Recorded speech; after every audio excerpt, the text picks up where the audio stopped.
What I like about the Jamboard is that it's in live time for the kids from their seats.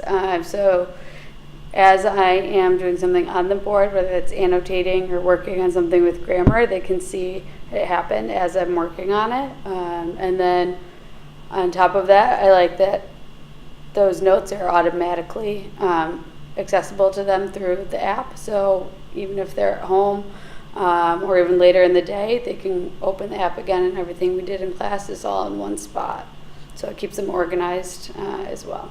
Those that have used it so far that have been successful is working on deconstructing sentences and that, having them be able to work on the sentence and then I can work on it as well. And it's like we're collaborating all at once and also just teaching them with reading. The other day I was annotating the text on the app, so from the iPad.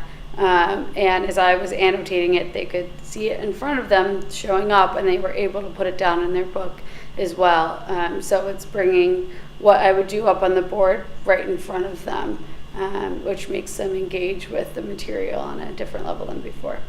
First hour when we were using it, I gave them a handout, and it was kind of last minute, adding it on because we were through the notes, and I was able to then take a picture of it while they're working on it, put it up on the board, and then as they were able to work on it all together. And granted, yes, you could do that before taking a picture from your iPad, but the difference is again that it puts it all in one spot. So I feel like when I do stuff like that in the past, if I take a picture of a worksheet and AirPlay it and we work on it, the kid never goes back to that worksheet and finds it again. But by doing it here and having it in one spot, I know that they will come back to it.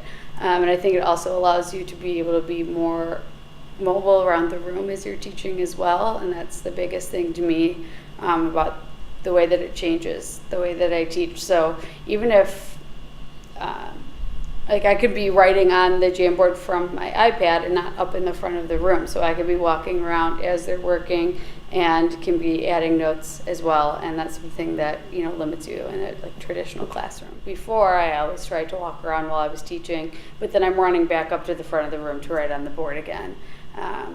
Or, what have you in the front of the room. And now I can still continue to lecture or whatever I'm doing, but then I can add whatever I need to from wherever I'm standing in the room. Yeah, I think I see great possibilities down the road. I mean, the more that I've played with it and looked into watching some ed tech videos and how it's being used, I think there are great possibilities for how it can be used, especially another idea I've gotten is that you can assign kids to create their own Jamboards from the app, especially easy from something like Google Classroom. So they're able to collaborate on a project in live time no matter where they are, and then it brings them, like they're working in a group even if they're not in the classroom. And that's just, another idea that I had this morning as I was playing with it. So I think it opens up the possibilities are really, the more you think about it, the more ideas will continue to come to our heads of what we could do with it.